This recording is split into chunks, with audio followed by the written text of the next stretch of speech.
Quer ficar mais afiado?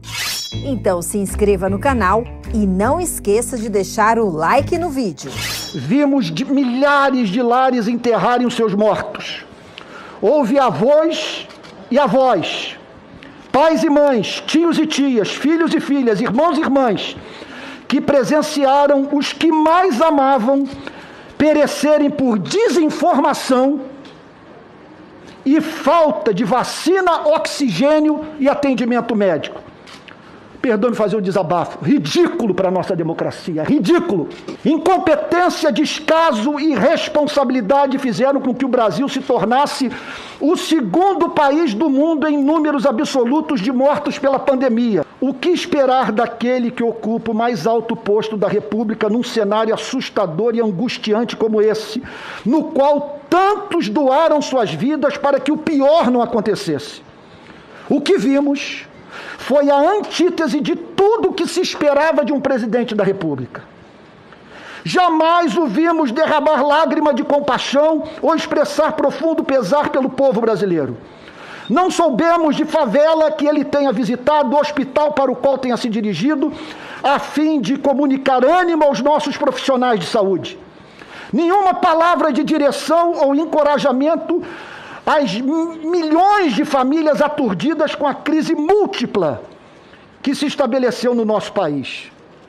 Para nossa perplexidade e revolta, o vimos apoiar manifestações públicas antidemocráticas que fomentaram aglomeração, xingar jornalista, chamar o povo de marica, fazer deboche com os que agonizavam pela falta de ar, andar de jet ski, jogar futebol, comer pastel em boteco, insuflar golpe militar, prescrever remédio sem eficácia comprovada, combater o uso de máscara, menosprezar o distanciamento social, trivializar o poder letal do vírus. Me perdoe mais uma vez de desabafo. Ridículo! Ridículo! Ninguém aceitaria isso em nenhuma nação livre e desenvolvida. Ela faleceu dia 10 de fevereiro com 100% do pulmão comprometido. A minha irmã entrou no hospital saturando 95% em ar ambiente. Todos os dias nós víamos 10 pessoas morrer na nossa frente, agonizando. Elas entravam e morriam por causa de várias situações. Eu não culpo os médicos, não culpo os meus colegas, porque eles não tinham com o que trabalhar. Muitas vezes eu assumi a assistência de saúde da minha irmã porque nós tínhamos 5 técnicos de enfermagem para cuidar de 80 pacientes graves, porque enquanto eles estavam cuidando de um, o outro tinha parada cardíaca do lado. Então, eu falei com a enfermeira, com a gerente de enfermagem, com a diretora do hospital, que eu assumiria a assistência da minha irmã. Eu monitorei ela. Durante 3 dias, eu avisei aos médicos que ela estava agravando.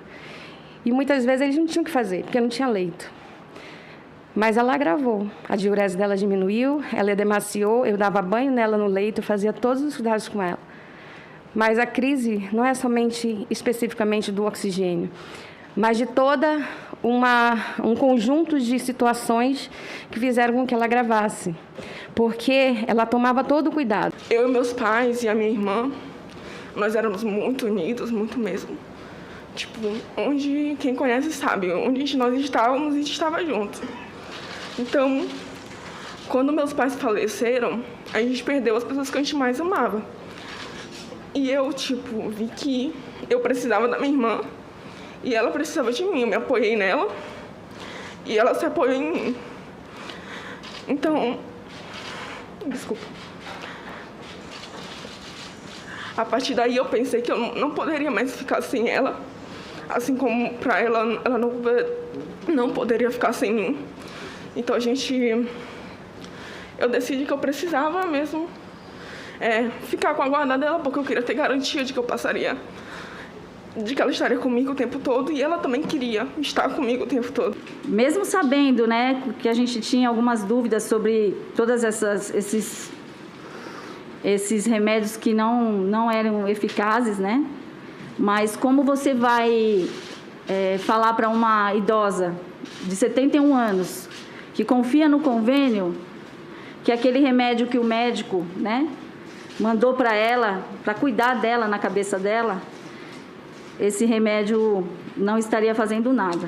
Nós começamos a dar o remédio para ela E nesses dias eu já estava em São Paulo, já estava em 19 de março, e uma coisa que a gente tem que chamar bastante atenção é que eu estou falando de 2021, nós não estamos falando de março de 2020, porque março de 2020 ainda tinha muita dúvida, né? Março e abril, mas com relação a tudo, como que a gente iria combater essa pandemia, mas nós estamos falando de 2021. Então, esse kit, ele vinha hidroxicloroquina, azitromicina, ivermectina, colchicina, vitamina C com zinco, vitamina D e suplementos alimentares. Começamos a fazer o tratamento e o meu pai continuava internado, né, no hospital. Só que no dia 21, a gente percebeu que a saturação dela estava oscilando muito, chegando até 88. Ficamos bastante preocupadas. Aí comuniquei às minhas irmãs e a gente levou ela num domingo no hospital, nesse dia 21, na Prevent Senior, que ficava na unidade da Moca. Naquele dia que meu pai faleceu, chegou a quase 4.000 mortos. Foi o pico da segunda onda da pandemia. E a minha irmã, ela teve que ir na funerária, né? Eram muitos corpos naquele necrotério, dentro de um saco preto. O rapaz que estava lá, que era responsável, pediu ajuda dela ainda para ela procurar o corpo do meu pai. Ela ainda teve que pegar esse corpo do meu pai, e o rapaz era tanto corpo que ele falou, olha, eu preciso da sua ajuda. E ela teve que colocar o corpo do meu pai dentro do caixão. Eles foram ainda até o cemitério, chegou lá, o rapaz da funerária falou que, se não se importasse, que ele teria que deixar o corpo do meu pai no chão, na terra, porque ele tinha muitos corpos ainda para procurar, para ir buscar. Por isso que eu falo que quando a gente vê um presidente da República imitando uma pessoa com falta de ar, isso para nós é muito doloroso. Se ele tivesse ideia do mal que ele faz para a nação, além de todo o mal que ele já fez, ele não faria isso. Nós perdemos nosso pai, nossa mãe, os amores da nossa vida. A dor é grande, mas a vontade de justiça é maior. Esse lugar representa para mim uma vitória, porque eu sei que a justiça vai acontecer. Não são só números, são pessoas, são vidas, são sonhos, são histórias que foram encerradas por negligências, por tantas negligências, e nós queremos justiça. O sangue dessas mais de 600.000 vítimas escorre nas mãos de cada um que subestimar esse vírus. A vacina é a única solução para vencermos. Aproveite e faça um apelo. Se você ainda não tomou a vacina, tome a vacina, por favor. Aproveite essa oportunidade. Meus pais não tiveram essa oportunidade e poderiam estar aqui conosco ainda hoje. Por favor, tomem vacina. Muito, sabe, as pessoas têm que ter noção do que fala. Tem que ter noção do que fala. A última vez, meu filho vivo na minha casa, eu fiquei olhando para ele e olhando a respiração dele, olhando ele do oxímetro. Aí eu ficava, ele descansando, eu fiz uma sopa, ele não queria comer, eu fiz coisa e esperando para levar de volta para a UPA. Aí eu ficava olhando a respiração dele, olhando e pedindo, não, vai melhorar. Aí até que nós fomos para a UPA. Voltamos, os exames já estavam quase prontos, mas o que aconteceu? Mais pessoas chegaram. Os médicos ficaram mais presos. Então, levamos umas 2, 3 horas ali com ele, já falta de ar. Ele, pai, eu tenho que ir para outro lugar. E eu já estava pensando em arrumar alguma maneira de levar ele para outro lugar. Até que foi atendido, 1h30 da manhã, o Hugo foi para o oxigênio. Tá? Mas antes disso, o que você falou, que me comoveu muito, é que lá na UPA, eu sentei aqui, ele sentou ali, eu tenho até uma foto, eu tirei uma foto com ele, e ele não aguentava mais andar, porque a falta de ar era tanto que tirou toda a força dele. Eu botei ele na cadeira de roda. Foi a última vez que eu tive com meu filho assim, fazendo alguma coisa por ele, porque depois eu não tive chance de sabe, como o pai está ali do lado dele. Eu levei ele na cadeira de roda, ele com muita falta de ar. 3 dias depois de enterrar meu filho, foi um sábado, um domingo, eu não guardo datas porque eu não quero guardar essa data. sabe, eu ouvi aquela fatídica frase. E daí? Mas, e daí? Lamento, quer que faça o quê? Eu sou Messias, mas não faço milagre. Eu escutei lá no meu coração, e daí que seu filho morreu? Isso me gerou muita raiva, muito ódio. Mas isso me fez muito mal. 3 dias meu filho morto, teve um pronunciamento e aquela confusão. Eu sou do Rio de Janeiro, eu moro em Copacabana, e uma pessoa estava com um megafone gritando, e daí, alto. Eu desci, que eu me senti muito ofendido com aquilo. Aí, quando eu cheguei lá, eu descobri quem era, pedi para a pessoa parar. E a pessoa não parou. Então, foram criando feridas, sentimentos, que me fizeram muito mal durante um tempo. Eu quero que alguém me faça entender, não é o fato de não usar máscara. Por que lutar contra a máscara que salva vidas? Por quê? Eu quero entender. Por quê? Por que lutar contra a máscara? Por que lutar contra a vacina? Pô, eu daria tudo para ter, porque meu filho tivesse tido essa chance. Ele não era um número, sabe? Ele era uma pessoa, era um menino maravilhoso, como outros. Eu não quero que ninguém se coloque no meu lugar, porque é muito triste, é muito duro. Eu não quero isso. Eu só quero que essas pessoas, sabe, que com esses atos irracionais, pensem, não sabe, que esse garoto aqui não tem culpa de nada, não. Nem eu, como pai dele, temos culpa de nada, não. Tá? Eu daria tudo para que ele tivesse sido vacinado. Eu daria tudo para que a gente tivesse o protocolo. Eu daria tudo para ter orientação. O último momento que eu tive com meu filho, que eu fui reconhecer, ele estava dentro de um saco. Sabe, ele estava dentro de um saco. Eu tive que orar bastante, pedir a Deus para conseguir ir lá reconhecer meu filho, porque como pai, era a última coisa que eu tinha que fazer por ele. Eu não pude dar um abraço no meu filho. Eu não pude dar o último beijo. Eu cheguei a levar uma roupa para vesti-lo. Eu não consegui fazer nenhum ato simbólico, nenhum dos atos simbólicos. Eu tive que ficar parado 3 horas na porta do cemitério, ou 4, olhando um carro, sabendo que meu filho estava ali dentro, para ser enterrado. Entendeu? Então a minha dor não é mimimi. Não é. Dói pra caramba mesmo, dói, entendeu? Então não aceito que ninguém aceite isso como normal. Não é normal. Não é. Não importa que meu filho tenha 25 anos, isso não é relevante. Não importa que a mãe dela tenha 80. São vidas, são pessoas que a gente ama, como todos aqui amam.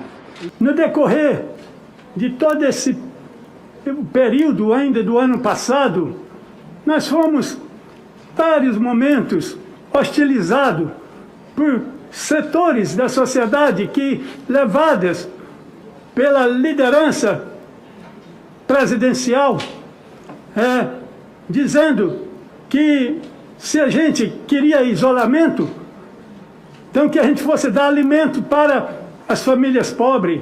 E realmente nós fizemos campanhas solidárias de alimentação, arrecadação de alimentos para as pessoas. E hoje a gente tá confirmado, tá em tudo, a imprensa, todo mundo determina, né? Coloca que esse presidente da República efetivamente provocou um genocídio premeditado, né? Ao atrasar as vacinas, ao fazer campanha contra o distanciamento e contra todos os procedimentos orientados pela medicina. Eu vi um Senado hoje no intuito de participar da audiência pública da CPI para ouvir alguns familiares vítimas da Covid. O que estamos testemunhando é algo macabro, triste e lamentável. Pessoas foram escolhidas a dedo para virem à CPI e falarem mal do presidente Bolsonaro. Pessoas com histórico de militância contra Bolsonaro vieram para cá, para a CPI hoje, com o compromisso de responsabilizar Bolsonaro pelas mortes dos familiares por causa da Covid, não por causa do Bolsonaro. Isso é um desrespeito com as quase 600 mil vítimas desse vírus aqui no Brasil. Como é que alguém pode querer responsabilizar Bolsonaro pela morte pelo Covid? Não façam isso. Então aqui o meu repúdio aos senadores que estão tocando os trabalhos da CPI. A CPI está entrando para a história como algo que mancha a imagem do Senado Federal e algo que certamente grande parte da população olha para cá agora com nojo. E, se Deus quiser, essa CPI vai encerrar logo, porque está fazendo muito mal ao Brasil. A CPI não colaborou para colocar uma dose de vacina nos braços dos brasileiros. A CPI não salvou ninguém. A CPI não deu R$1 para você que está passando fome, porque quem te ajudou foi o presidente Bolsonaro, não foi a CPI. Então aqui o meu repúdio ao que está acontecendo no dia de hoje, aqui na CPI, no Senado Federal. Eu queria, antes de nós concluirmos esta impactante para todos nós, a audiência de hoje, acho que ficou visível, Kátia, Márcio, Rosane, Giovana, acho que ficou visível Arquivaldo e Mayra, o tamanho do impacto que todos nós, membros dessa comissão parlamentar de inquérito, tivemos com os vossos depoimentos. Como já foi dito aqui pelo senador Humberto, o dia de hoje ficará marcado porque este número aqui, que desde o começo dessa comissão parlamentar de inquérito, senador Renan, no dia 27 de abril deste ano, já temos mais de 160 dias de trabalho.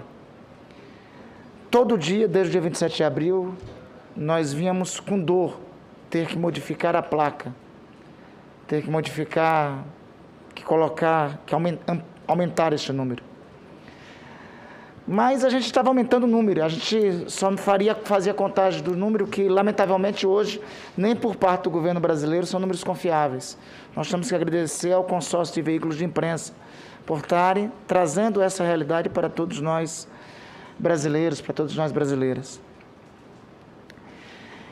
E hoje, ao fim dessa comissão parlamentar de inquérito, nós vimos os números se transformarem no que são.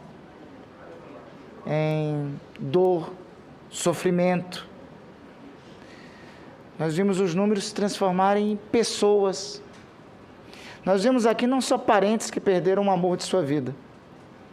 Nós vimos aqui não somente a tua dor, Kátia, que muito nos mobilizou. Nós não sentimos aqui somente o Hugo presente conosco, Márcio. Nós sentimos mais do que... Sentimos a força da Rosane, a coragem da Mayra, o depoimento dessa jovem que é obrigada a se tornar adulta antes do tempo, por força das circunstâncias, e que também muito nos impacta. Nós vimos vocês, e também vimos aqui o depoimento do seu Arquivaldo. Vimos que não é somente aqueles que foram, não é somente a dor dos familiares, é também aqueles que estão sequelados, aqueles que estão sofrendo. Hoje nós tivemos um retrato do tamanho da tragédia e tivemos também uma demonstração de por que essa CPI entrou na casa de todos os brasileiros.